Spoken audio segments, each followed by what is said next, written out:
Hi everybody, welcome back. Today we're going to be talking about how to solve a system of equations by graphing. So let's first look at this beginning example here. A system of equations is a set of two or more equations with a same set of unknowns. So for example, if you take the equations y is equal to 4x minus 5 and y is equal to 1/2 x plus 2, what we're trying to figure out is what number can we put in for x in both equations that will give us the same y value. So first, let's look at the point 2, 3. If I were to put the point 2, 3 into both of my equations, would I get the same y value? Would that be true in each equation? So in this situation of this point, x is 2 and y is 3. So x is 2 and y is 3. So what I'm checking to see is if I put 2 in for x in each equation, do I get an answer of 3? So let's go ahead and try that. I'm going to put my x in green instead, so it's a little bit easier to see. So looking at the first equation, y equals 4x minus 5, I'm going to take y out and I'm going to put a 3 in its place. And I'm questioning, is that equal to 4 times, and in this case, x is equal to 2 minus 5. So again, in this equation, I'm asking, is 3 the same as 4 times 2 minus 5? Well, what is 4 times 2? Good, it's 8. So I got 8 minus 5. And finally, what is 8 minus 5? 3. Awesome. So you see how when I put a 2 in for x, I got the same answer of 3. So it checked out, meaning that the point 2, 3 is a solution. If I were to graph this line on there, the point 2, 3 would fall on that line. So let's do the same thing to the second equation. Again, wherever y is, I'm going to put a 3 in its place. And I'm questioning, is that the same as 1/2 times my x value? Looking at my point, my x was 2. So 1/2 times 2 plus 2. So again, I'm questioning, is 3 the same as the other side? So what is a half of 2, or 1/2 times 2? Good, it's 1 plus 2. And finally, what is 1 plus 2? 3. Good job. So it does check out here as well, meaning if I were to graph this line also, here's my line, the point 2, 3 would fall on that line as well. So the question asking, is 2, 3 a solution to the system? The answer would be yes, it is. And why is it an answer? Because it's true for both equations. So it is true for both equations.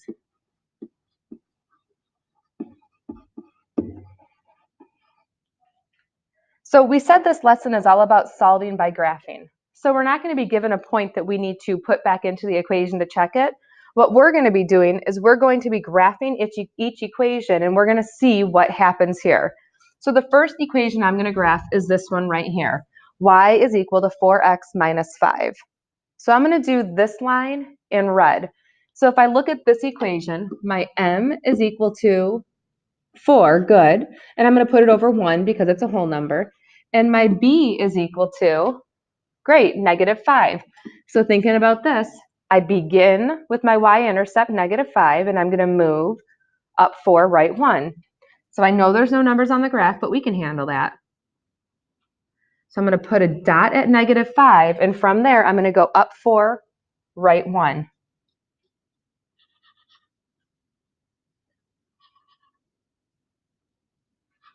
Now remember what we said last chapter, you always check to make sure you can also do the opposite. In this case, if I go down 4 left 1, I'm off my graph. So I have already filled my entire graph. So now I just go through and connect the dots. Sorry, let me try it one more time. There we go. And I have graphed my red line. Now I'm going to go through and do the same thing for my green. So my green line is y is equal to 1/2 x plus 2. So looking at that green line, what is my slope? Good, my slope is 1/2. And what is my y-intercept? Great job, it's a 2. So I'm going to begin at 2, and I go up 1, right 2. Something neat happens here. When I go up 1, right 2, do you all see how I land on a point that I already had plotted? What I like to do is turn that into a bullseye. I circle it, and I continue on my merry way of graphing that line. Up 1, right 2. Up 1, right 2. Don't forget to go back and do the opposite. The opposite of up and to the right, down and to the left, down and to the left, down and to the left. Now I can go ahead and connect my lines. I have now graphed my system, and the question is asking me at what point do they intersect. So that bullseye point that I circled, that is the point at which it intersects. So it matches up with the 2 on the x-axis and the 1, 2, 3 on the y-axis. So it intersects at the point 2, 3. So before, we had proved algebraically that when I substitute the point 2, 3 into each of these equations, it was the same for both equations. Graphically, that is an intersection point. So what do we notice about the point in the above example? It is the same.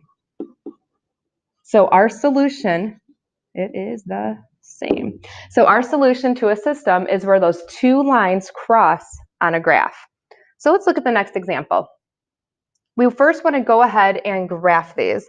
So again, I'm going to use two different colors. Why don't we start by graphing my first equation? I have y is equal to a negative x plus 3. Do you remember what that number is that's attached to that negative sign? Good, it's a 1. So looking at my first equation, I have y is equal to negative 1x plus 3. What is my slope? Good, negative 1. Any whole number we put over 1. Great. My b, my y-intercept is 3. So for this one, I'm going to begin at 3, beginning at 3, and I need to go down 1, right 1. So go ahead and do that as I do it up here. What's the opposite of down and to the right? Good, up and to the left. And now I can connect those dots, and I've graphed my red line. Now I'm going to go through and do the exact same thing with my second equation. Y is equal to 2x. What is my slope in this case? Great job, it's 2, but it's a whole number again, so I put it over right 1. And what's my y-intercept? What number am I adding or subtracting? Good, nothing. So what number represents nothing? 0. Good. So I'm going to begin at 0, and how do I move? I go up 2, right 1. Oh, right there I have an overlapping point, so I'm going to make that into my bullseye. And I keep going from this dot, up 2, right 1, up 2, right 1. What's the opposite of up 2 and right 1? Down 2, left 1. Good. And so now I can go ahead and connect my dots. And I have both of my systems, or both of my lines, fully graphed. And I can write down what my solution is. So where is this bullseye point? It is at 1, 2. So the point at intersection, my solution is at 1, 2. Now I can prove to you guys that this is the solution algebraically. So all you do is you take that solution point and you put it into both equations. So remember, x is equal to 1 and y is equal to 2. So if I put this number in for x, I should get the same number 2 for y. So again, I'm questioning, is 2 the same as a negative, and then in parentheses, I put my 1 plus 3. Well, a negative 1 is negative 1. So I'm asking you, is 2 the same as negative 1 plus 3? It is. Good, because negative 1 plus 3 is 2, and it does check out. Now I go to my second equation, and I go through those same steps. I want to know, is 2 the same as 2 times my x value? Well, my x value is, oop, I lied, it's 1. Take that into a 1, sorry about that. So when I put that in there, I'm questioning, is this true? Well, 2 is equal to, what's 2 times 1? 2. So again, you see that it works out. Let's go ahead and do one more equation for those of you who feel like you understand this. So let's look at number 2 up here. We're going to start by graphing the red line.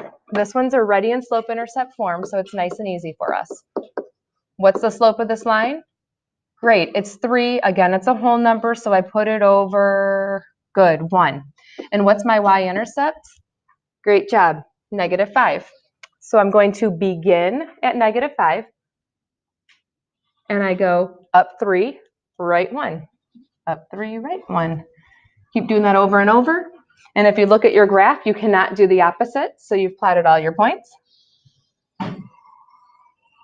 So you're good to go.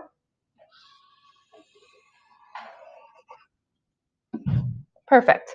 So now if I go back and look at my second equation, we'll call this one the green one. Do you see that it's not in slope-intercept form? So now I need to follow all those steps to get y by itself. So the first thing I'm going to look at is this 2x. Is that 2x positive or is it negative?